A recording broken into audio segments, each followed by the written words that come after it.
Dünya Uygur Kongresi Başkanı Dolkun İsa'nın kardeşi Huşdar İsa'nın 2017 yılında toplama kampına götürüldüğü ve daha sonra müebbet hapis cezasına çarptırıldığı ortaya çıktı. Bilgilere göre Huşdar İsa 1996 yılında üniversiteden mezun olduktan sonra abisi Dolkun İsa'nın siyasi sorunu nedeniyle iş bulmakta zorlandı. İş ararken sözde suçları ortaya çıktı ve 1998'de 2 yıl hapis cezasına çarptırıldı. Şimdi İsviçre'de yaşayan ve Dolkun İsa'nın ailesini yakından tanıyan Habibullah İzci, Huşdar İsa'nın cezasını çektikten sonra bir arkadaşıyla ortaklaşa Erdebil adlı bir restoran açtığını söyledi.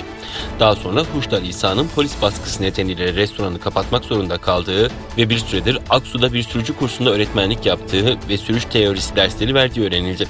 Huşdar İsa'nın abi Dolkun İsa'nın eski arkadaşları ve saygı duyduğu ünlü aydınlarla görüşmesi nedeniyle terörizme hazırlanmak iddiasıyla suçlandığı ortaya çıktı. Tanınmış dini şahsiyetlerle temaslarda bulunmasının dini aşırılığın belirtisi olarak tanındığı belirlendi. Sonuç olarak Huşdar İsa bir düzineden fazla suçla suçlanarak müebbet hapis cezasına çarptırıldı.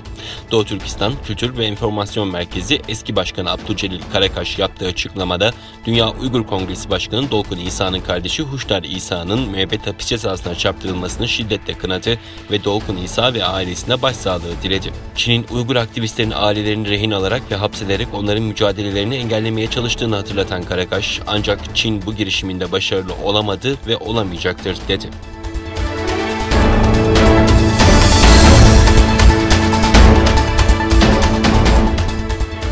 İngiliz Profesör Angus Dalvish ve Norveçli bilim adamı Dr. Birger Sorensen'in kaleme aldıkları çalışmada Çin'in COVID-19'u Wuhan'daki bir laboratuvarda ürettiği ve izlerini tersine mühendislik yaparak gizlediği öne sürüldü. Daily Mail'in haberine göre henüz yayımlanmayan yeni çalışmada Çinli bilim insanlarının COVID-19'u Wuhan'daki bir laboratuvarda oluşturdukları, ardından virüsü yarasalardan doğal yollarla evrimleşmiş gibi göstermek amacıyla tersine mühendislik teknikleriyle izlerini kaybettirmeye çalıştıkları iddia edildi. Virüsün Çinli bilim insanlarının Wuhan'daki bir proje üzerinde çalışırken ortaya çıkmış olabileceğine dair bulgu olduğuna işaret edilen çalışmada ortaya atılan iddialar verinin Çin laboratuvarlarında kasten yok edilmesi, örtbas edilmesi veya bozulması suçlamalarını içeriyor.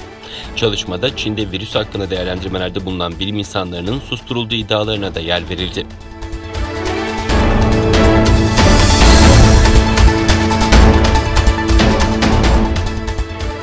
Çin dini özgürlükler konusunda hak ihlali yaptıkları için Çinli yetkilileri kara listeye alan ABD'ye misilleme yaptı. Çin Dışişleri Bakanlığı sözcüsü ABD Uluslararası Din Özgürlüğü Komisyonu'nun eski bir üyesi olan Johnny Moore'a yönelik yaptırım uyguladığını, kendisi ve ailesinin Hong Kong, Macao ve Çin'e girişinin yasaklandığını duyurdu. 12 Mayıs'ta ABD Kongresi'nde 2020 Uluslararası Dini Özgürlükler raporunu sunan ABD Dışişleri Bakanı Blinken, Çin Çalışma ve Önleme Merkezi Chengdu Ofisi eski müdürü Yu Hi'ye karşı ciddi insan hakları ihlalleri nedeniyle yaptırım uygulandığı ve Çinli yetkilinin Amerika'ya girişinin yasaklandığını açıklamıştı.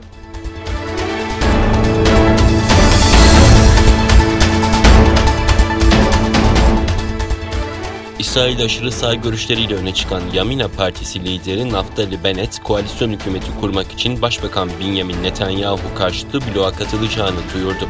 Yerel basında çıkan haberlerde Bennett ile Lapid'in dönüşümlü başbakanlık yapacağı söylenen koalisyon hükümetinin kurulması halinde Benjamin Netanyahu'nun 12 yıldır aralıksız yürüttüğü başbakanlık koltuğuna ilk olarak Bennett'in oturacağı kaydedildi. İsrail'de 23 Mart'ta yapılan seçimin ardından Cumhurbaşkanı Reuven Rivlin koalisyon hükümetini kurmak için Başbakan Netanyahu'yu görevlendirmişti.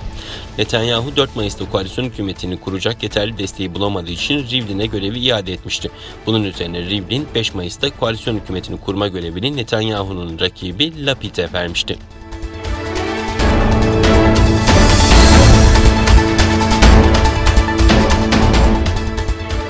Kanada'nın British Columbia eyaletinde geçmişte yerlileri asimile etmekte kullanılmış olan yatılı okulun bahçesinde 215 yerli çocuğun ceset kalıntıları bulundu. Kanada'nın British Columbia eyaletinde 1969 yılına kadar faaliyet gösteren bir yatılı okulun bahçesinde 215 yerli çocuğa ait ceset kalıntıları çıktı. Toplu mezarın yer radarı yöntemiyle yapılan incelemeler sonucu tespit edildiği bildirildi. Kamplus kentinin yakınında bulunan Katolik yatılı okulu bir asırdan daha uzun bir süre önce yerli çocukların Avrupalı göçmen çocuklara uyumunu zorunlu olarak sağlamak için açılmıştı. Çocukların nasıl öldüğü belirsizliğini koruyor. Kanada bu okullardan sonra hayatta kalanlardan 2008 yılında özür dilemiş, 2015 yılında bir araştırma komisyonu onları kültür soykırımı kurbanları olarak kabul etmişti.